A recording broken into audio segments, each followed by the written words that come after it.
शाबान मुअज़्ज़म का महीना चल रहा है और 15वीं रात आ रही है।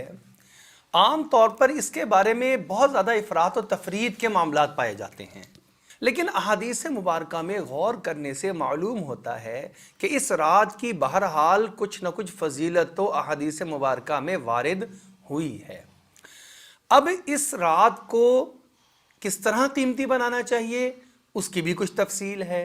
आम तौर पर लोगों ने इसमें कुछ ऐसे वज़ाइफ या नमाज अदा करने के कुछ ख़ास तरीके कि पहली रकत के अंदर सूरह फातिहा पढ़ो, उसके बाद इतनी बार फ़लानी सूरत पढ़ लो, दूसरी रकत में इतनी बार फ़लानी सूरत पढ़ लो, और इसके ख़त्म होने के बाद फ़लानी सूरत या फ़लाना वजीफ़ा इतनी बार पढ़ लो। ये सारी की सारी चीज़ें इसमें इजाफ़ा कर दी हैं। लिहाजा जितनी बात अहादीस मुबारका से साबित है उतनी तो एक मुसलमान को लाजमी अपनी ज़िंदगी में करनी चाहिए, क्योंकि ये ऐसे मौक़े हुआ करते हैं कि जिसमें इंसान अपनी आम रूटीन जो गफलत वाली ज़िंदगी चल रही होती है उसको रोक कर कुछ देर अल्लाह की तरफ ध्यान और तवज्जो कर सकता है। तो इस मौके को ये कहकर ज़ाया नहीं करना चाहिए कि ये रात भी आम रातों की तरह है, लिहाजा आम रातों में मैं इबादत नहीं करता तो इसके अंदर भी नहीं करूँगा। हाँ, ये एक ज़ौक़ शौक़ हो कि हर रात को इबादत करने वाले बन जाएं, ताकि चाहे शब बारात आए चाहे लैलतुल क़दर आए, हमारी इबादत आम रूटीन के एतबार से इतनी हो रही हो कि हमें किसी इजाफा करने की ज़रूरत ही पेश ना आती हो। अब जब ये रात आ जाती है तो इसमें लोग बहुत सवाल करते हैं कि हम इबादत कैसे करें। मैं एक बात उनके सामने गुजारिश के तौर पे रखता होता हूँ कि आप अपनी रात को तकसीम कर लें। सारी रात जागने की तरतीब मत बनाएं, बल्कि मगरिब की नमाज के वक्त से रात का आगाज़ हो जाता है। आप मगरिब से लेकर और रात 10 बजे तक, जो कि आम तौर पर सोने का वक्त होता है, उस वक्त को अगर देख लेंगे तो आपका बहुत सारा काम इसी दरमियान में हो जाएगा। मिसाल के तौर पर आजकल जो हमारी मगरिब की नमाज है वो तकरीबन 6:30 बजे हो रही है। 6:30 बजे से आप नमाज से फारिग हुए, अब आप अव्वाबीन के नवाफिल पढ़ लेते हैं। आप पहला 1 घंटा नवाफिल के लिए मुख्तस कर देते हैं। इसी नवाफिल में सलातुत तस्बीह भी है। सलातुत तस्बीह अपनी ज़ात के एतबार से बड़ी फजीलत रखती है। एक हदीस मुबारक में इसकी सराहत है कि नबी अकरम सल्लल्लाहु अलैहि वसल्लम ने इरशाद फरमाया, जिसका मफहूम ये है कि अगर रोज़ाना पढ़ सको तो रोज़ाना पढ़ लो, अगर रोज़ाना की ताकत ना हो तो फिर हफ्ते में 1 बार पढ़ लो, जुमे के जुमे, या महीने में 1 बार, या साल में 1 बार। आखिर में फरमाया पूरी ज़िंदगी में 1 बार इसको पढ़ लो। ये भी बड़ी फजीलत वाली चीज़ है। लिहाजा इसको अगर हम पढ़ेंगे तो ये 25 मिनट से 30 मिनट तक का दौरानिया तो सलातुत तस्बीह के अंदर इंसान का खर्च हो जाता है। अगर आराम से पढ़ रहा हो और आम तौर पे पढ़ने की आदत ना हो तो जब पहली मरतबा गिन गिन कर और शुमार कर करके पढ़ता है तो फिर उसको 25 मिनट से आधा घंटा लग जाता है।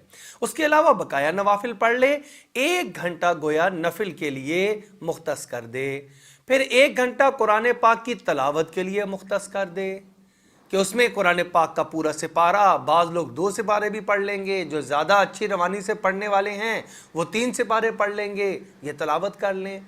उसके बाद इशा की नमाज का वक्त हो जाएगा, इशा पढ़ लें।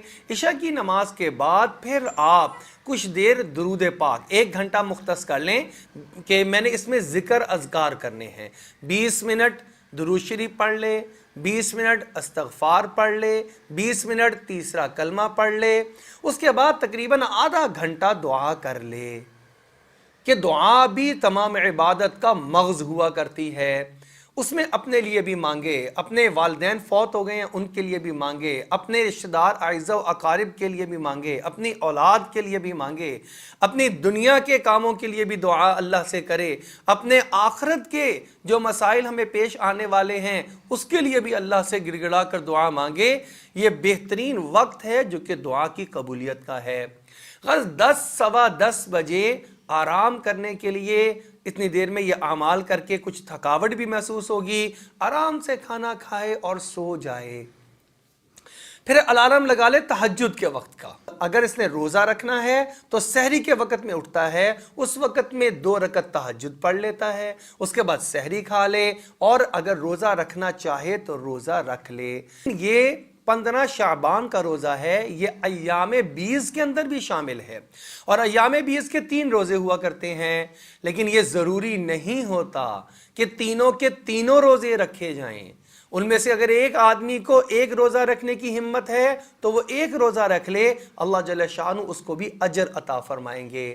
لہٰذا 15ویں کی رات کو عبادت کرے، پھر سو جائے، صبح کو سحری کے وقت میں اٹھے، تہجد کی نماز پڑھ لے، اس کے بعد سحری کھائے، اگلے دن کا روزہ رکھ لے، ایام 20 کے روزے رکھنے کی نیت کر لے، اللہ جل شانہ اس پر اس کو بھرپور اجر عطا فرما دیں گے۔ بہرحال یہ ایسا موقع ہے جس کو ضائع نہیں کرنا چاہیے، اس سے فائدہ اٹھانا چاہیے۔ حدیث مبارکہ میں آتا ہے آپ صلی اللہ علیہ وسلم شعبان میں کثرت سے روزہ رکھا کرتے تھے، تو کسی نے پوچھا کہ آپ اتنی کثرت سے کیوں رکھتے ہیں؟ آپ صلی اللہ علیہ وسلم نے ارشاد فرمایا، اس مہینے میں اعمال خاص طور پر اللہ کے حضور میں پیش کیے جاتے ہیں، میری خواہش ہے کہ میرا جب نامہ اعمال اللہ کے حضور پیش ہو تو میں روزے کی حالت میں ہوں۔